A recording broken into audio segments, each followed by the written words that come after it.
Hi everyone, it's Kelly here from Spiritual Awakening Signs, and this is our Halloween special. This is our investigation into whether Halloween is a spiritual trick or a treat. We're taking a look at what the origins, the ancient origins of Halloween actually are, what they mean, and ultimately what it means for us in our spiritual awakening. Now, I apologise for the video. Something bizarre has happened when I've gone on to start the live, and it's just put the camera up and down the way. It won't let me turn it for some strange reason.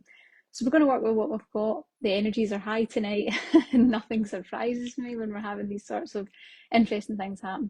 So let's dive in.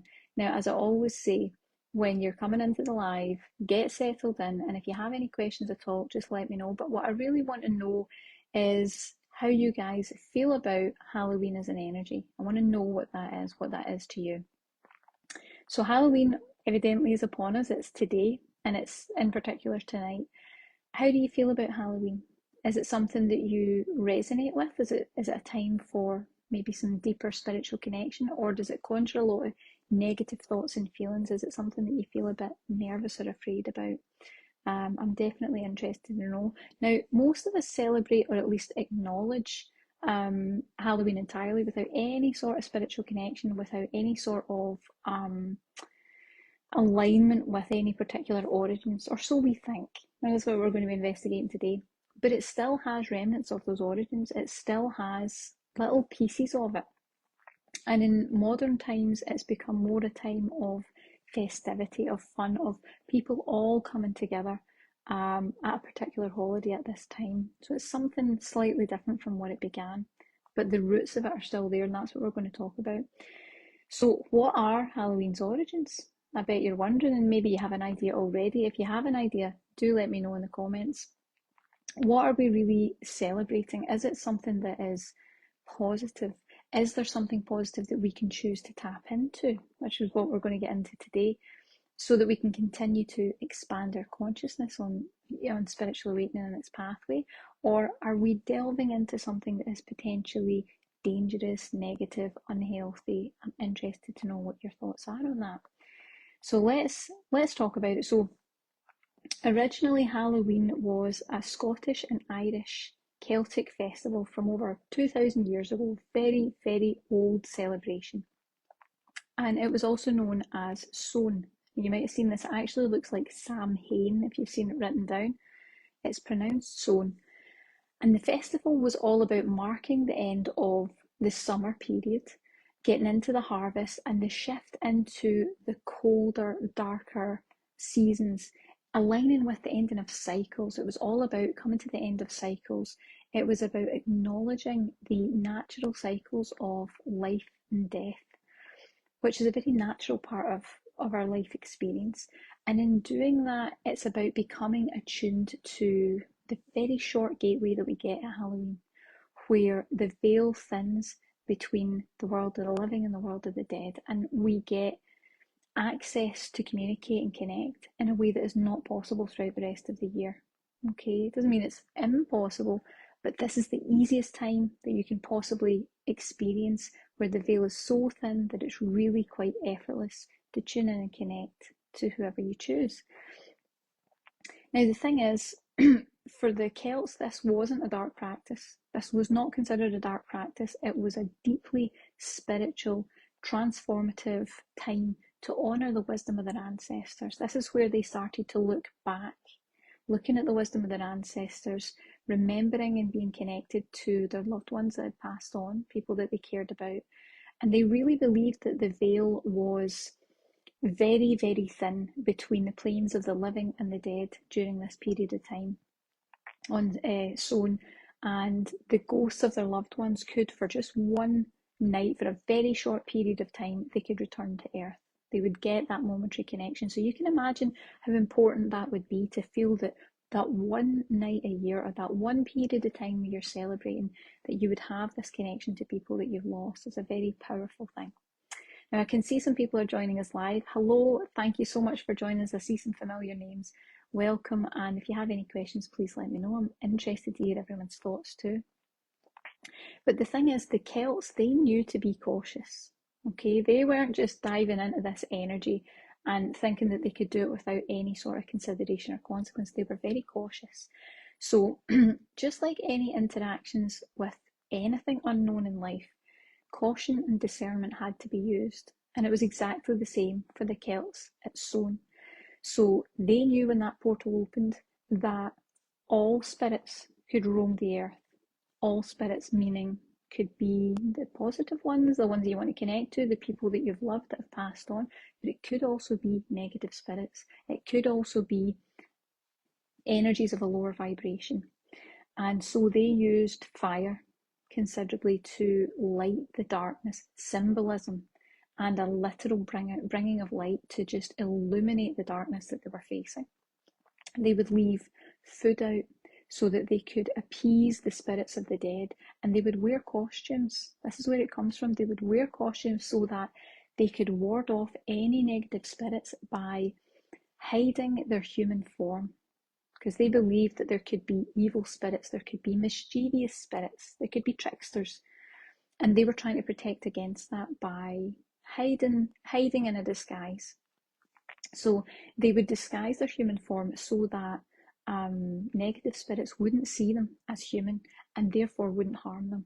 That was what they felt was their protection. So they would take ash and soot from the bonfires, you know, these huge big fires that they were using to celebrate the festival, and they would smear it all over their faces just to make them look different so that people couldn't tell who they were. And then what they would do is they would wear masks. They would also use animal products. They would use skins, they would use fur, they would use antlers to completely disguise themselves. And that's what made them feel that they were safe, that they could still connect to their loved ones without being in harm's way. They had discernment in that area. Now, later Halloween was co-opted by Christianity, the Christian faith. Round about the 4th century, this started to shift. And when that happened, they would celebrate All Saints' Day. Okay, so All Saints' Day was the practice where they were honouring martyrs, people who died for their faith, people who died in total devotion to their faith and their spirituality. That's when they would think about these people, they would honour these people that had passed. So you can see the little through line. There is a connection there. It had just adjusted just a bit by the time it reached through to the Christian faith. So All Saints' Day was all about honouring the martyrs, people who died in devotion, and over time it extended so that it included a lot of saints as well. So this is where we get the term All Saints' Day, which was the day afterwards. So in preparation for All Saints' Day, where they would think about these people and they would honour them, they would have a giant feast the night before, which they called All Hallows Eve. That was their feast, that was their preparation for the practice of honouring these souls that had passed over. And it marked the beginning of a time to remember the dead. It marked honour. It marked really putting your thoughts out to those who had passed and everything that they'd done for us, all the wisdom that we'd gained as a result of them. And again, was a positive experience. So we have two very significant origins here that appear to be really positive, appear to be a consideration for people who had passed, and very much connected to the natural cycles of the earth plane. So we're going to talk in a little minute about a spiritual awakening practice that you can do at Soane. As I said, it looks like Samhain, it's pronounced Soane. And Halloween, it is completely non-denominational. It is not connected to any sort of religion or any particular following, and you don't have to connect to the energies of Halloween if you choose. There's no need to do that. I'm also going to talk a little bit about what you can do if you're feeling a little bit spooked, because sometimes the Halloween energies, depends what you're around and depends what your personal connections to it are. Sometimes it can make you a little uneasy, and I'm going to talk about a fix for that in just a minute. Now, I can see quite a lot of you are joining us live now. If anybody would like to say hello, tell me who you are and where you're from. Tell me if you are celebrating Halloween. I'm interested to know what everyone's spiritual journey is. How do you feel about it? Because I think that there's a lot of sort of mixed perspectives on it, and quite a large perspective of that maybe it's a negative thing. And I'm hoping that when everyone sees the pathway that it's taken through all the different origins, that actually when we see it, it's more heavily based in connecting with people who have passed on and honouring people who were so devoted to their faith that they sacrificed everything. So there are some really positive connections in there, and it depends what you want to take from it. Everybody's different, but I'm really interested to know what people think. So let's talk about our spiritual awakening practice for Samhain and Halloween. It is, like I said, completely non-denominational. You don't have to be connected to anything in order to use this practice. And thank you for the likes, everyone. It's not in any way connecting to any sort of negative ideas or any perspectives, any thought patterns. It's all about you having your spiritual connection to this energy, okay? It is a wonderful opportunity to connect more deeply to those who have already passed, those who are already moved into the spirit realm. However, what we have to do at this time is take the knowledge and the wisdom from our ancestors, just like the Celts did when they were considering their ancestors and the wisdom that had been passed from them. We're going to continue the sort of positive energy of all these different aspects that come together. I can see Shanice said happy Halloween. Happy Halloween to you. I hope you're having a good time.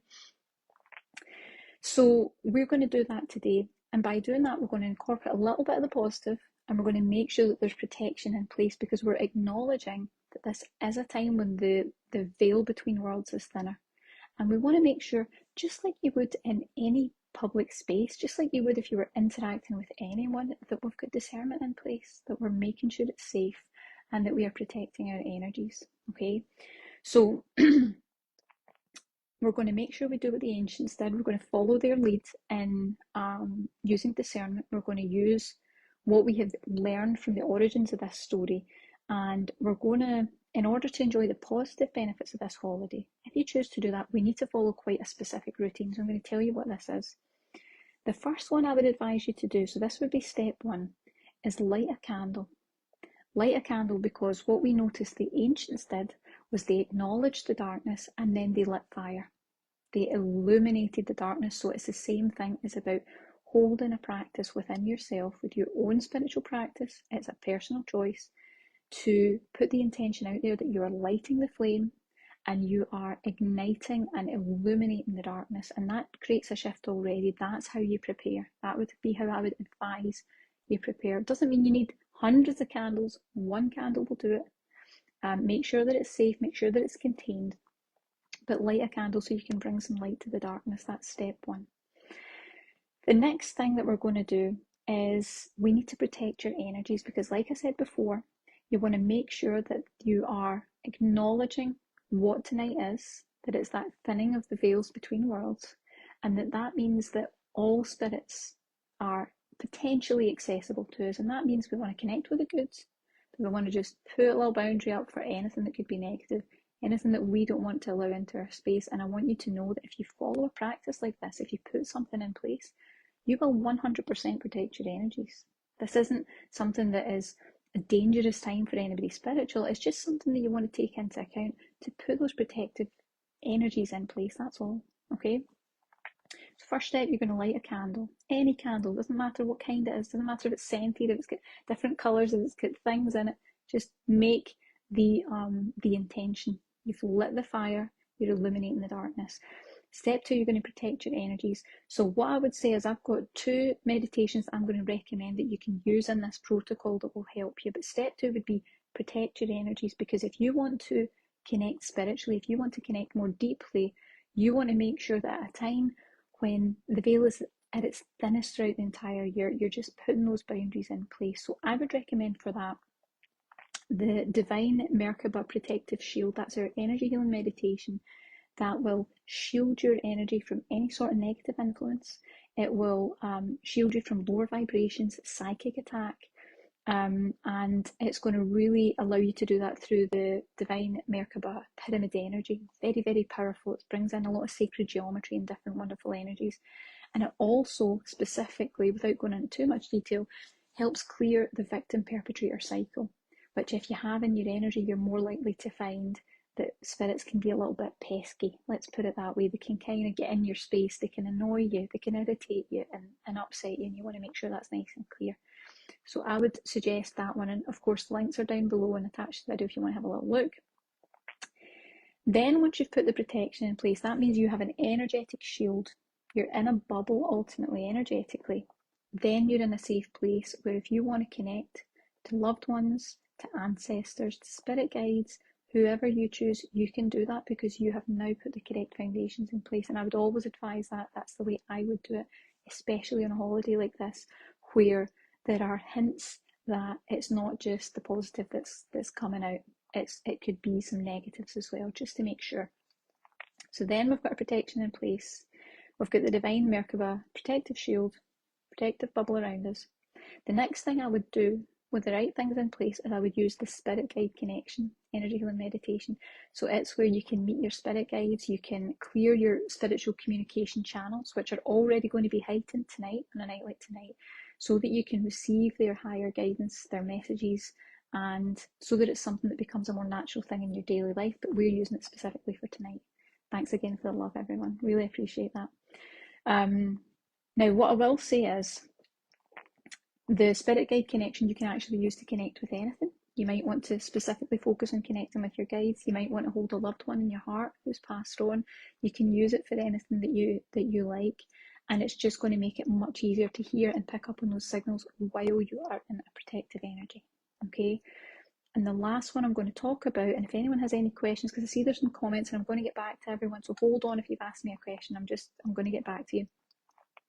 The last one I'm going to recommend is just in case anybody's feeling a little bit uneasy, a little bit kind of spooked by the energy at Halloween, and you want a heavy duty clearing that's going to clear anything untoward from your space, we've got the entity clearing energy healing meditation, and it is just the best way that you can sit and listen for 20 minutes. It's going to clear away entities, waywards, negative energies, negative spirits, anything that has attached to you. And it also contains a protective energy shield that goes up. So you've kind of got the double protection from that energetically. And I guarantee that you'll have a wonderful zone, a wonderful Halloween, using the time to connect because the opportunity is there. Once a year we get this opportunity, but making sure that you're putting the right things in place. And remember to light a candle. If you don't have a candle, even lighting a match, lighting a flame just for a second, holding the intention, it's illuminating the dark. And I bring the light with me and then get on with the other steps, okay? So I hope that's helpful. If anyone's feeling a bit worried about anything, please ask, because this is what I'm here to do. I've never really talked about Halloween before, so I always think it's important. Right, let's see. Give me just a second, everyone, because this is not allowing me into see everything right. Catherine says, hi Kelly, I'm from New York State. Hello Catherine, I've seen you joining us before. Thanks for joining us tonight. Tuning in from Florida, fantastic. I was just invited to a gathering tonight and still need to find an outfit. Well, you know what's interesting? You're going to be able to go to that event dressed, knowing that what you're actually doing comes from this ancient practice of guising yourself in order to protect yourself from anything heavy or negative. So you're actually already doing the work, Catherine. You're making sure that you're in another guise and you're just keeping that sort of practice going, which is really interesting. I'm interested to know what you're going as, if you'll share it. When you work it out, let us know. I can see Anne has joined us. Hello Anne, I hope you're well. Thank you so much for joining us. I'm interested to know what you're up to this Halloween. Are you celebrating it? Are you just taking it easy? Everybody's different. And I can see Shanice says, buy the meditations, y'all, they're good. Thanks so much. I appreciate the support a lot. But yeah, the meditations really are a great way of moving through this. And the thing is, it is a sacred time. It's a sacred spiritual portal and gateway. We don't get long to access it. And I think all of us throughout our life will have known people that we would like to connect with, we would like to honour at a time like this. So you can shift your focus from the sort of modern chaos that we've gotten into over Halloween and bring it back to its roots a little bit and find out what it means for you, because everybody's different. You know, some people want to go out and celebrate and have that sort of festival energy where we used to all kind of come together, we used to connect together and we would connect into that energy. Some people like to pull back, integrate a little bit. I can see Anne says she's taking it easy tonight. That sounds really nice, and I think that when you're sensitive and you're spiritual, you can actually tune into the energies just by pulling back a little bit, which is quite nice too. So that's fantastic. So I think that's everything that we need to cover. If anybody's worried about anything, whether it's live or even if it's on the replay, just let me know and I'll check in and I'll do what I can to help you all out, because I don't think it looks to me from digging into this, there is no need to be nervous or unsure about Halloween. It's definitely something we can use to experience a transformation, a momentary glimpse of another plane, which is usually quite difficult to get to. And I would say that's a really positive thing, providing you're taking the steps, you're lighting the darkness, you are putting protection in place, and then you are allowing yourself to connect easily in a protective space and in a protective bubble. And if it gets too much, you can go with the entity clear and just clear it out. I think it's really a powerful time for us, and I hope that you're enjoying it. I hope that you're having fun and bringing that festive energy to it. If anybody has any questions, like I said, just let me know afterwards and I'll be happy to help. But whatever you're doing tonight, have a very sacred Halloween energy. And I'll be interested to know afterwards, what were your insights? What did you feel? What did you pick up on? What were the energies and what did they mean to you? Please let us know. So have a fantastic day. Remember, those links are down below and enjoy yourself. Take care, everyone. Bye for now.